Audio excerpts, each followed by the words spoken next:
अस्सलाम वालेकुम जी। उम्मीद करना सारे वालों सो मैं शकील चौधरी तुसी मेरा फैमिली यूट्यूब चैनल तक शकील ब्लॉग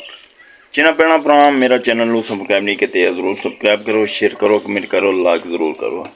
धुप लगनी है भी अखां पर इस वजह तो क्या हो सकना चमकना पिया तो मजीद यह है कि तकी सकने हो कि कपड़े शपड़े जोड़े मैले लाई गए कोई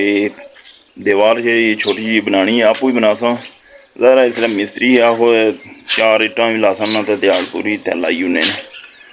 मजीद ये है कि नाल जी भी शेयरिंग हुई तुसें कर दसा इंशाअल्लाह फिर ये नालो ना भला तुसां बखूबी तको कि रेत ते सीमेंट वगैरह सटे होने थे इसी कर सा मिक्सियम तो फिर वो तुसां बखूबी दीवार तक ही सकनी दीवार बना सा इंशाअल्लाह तो फिर नालों नाल जी डिटेल हुई इंशाअल्लाह तुसां तक फराहम करने नालों नाल रे बखूबी भी तक सकने हो कि ये इट्टां ना मतलब वैसे रखियां न ते बकरियां इकनियां पर चढ़ियां न फिर बुन पौड़ी पर टेड़ियां रहनियां हूँ एक कम करसा पक्का इंशाअल्लाह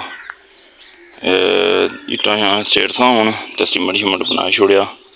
तो मजीद नाल जी डिटेल हुई इंशाअल्लाह तुसां तक फराहम करने रेसा तो कोई बेड़ा शेड़ा भी कोई सैटअप वगैरह कराना एक गांव है एक बैड़ी है उधर तुम बखूबी तकी सकने हो कि बैड़ा माशाअल्लाह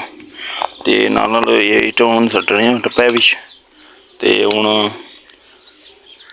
ये दीवार बनानी है नाल तुसें शेयरिंग कर सा इंशाअल्लाह हूँ ये बकरियां लासा क्योंकि ये धुप्पै मर रही पियां तो दीवार बंदी जी है ना ये मुड़ी अच्छी तो कर सा इंशाअल्लाह चलो और पानी बुन पे उत बाल्टी तू चल मजीद तुसें नाल दसने इंशाअल्लाह शीशा मैं हूँ बनसा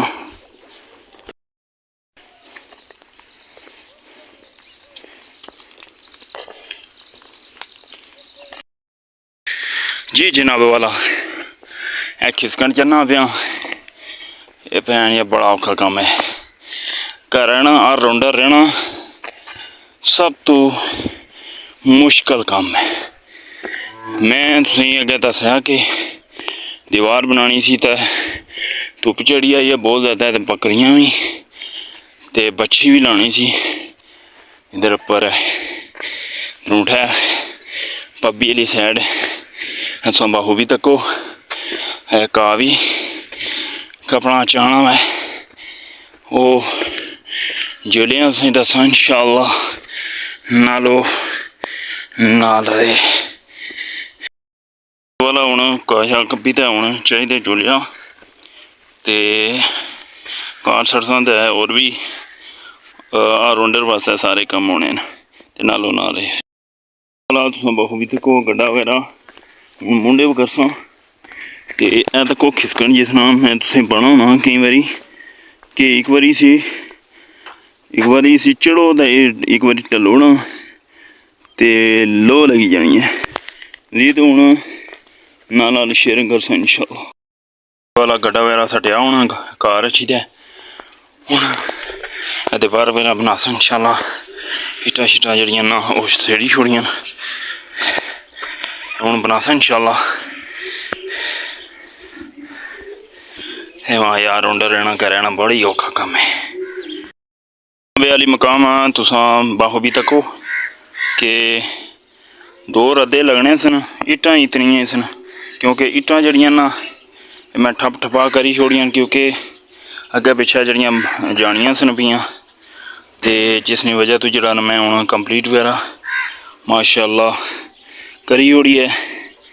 तकरीबन आधा घंटा हो गया तो वीडियो मैं हूँ बनाना पिया मजीद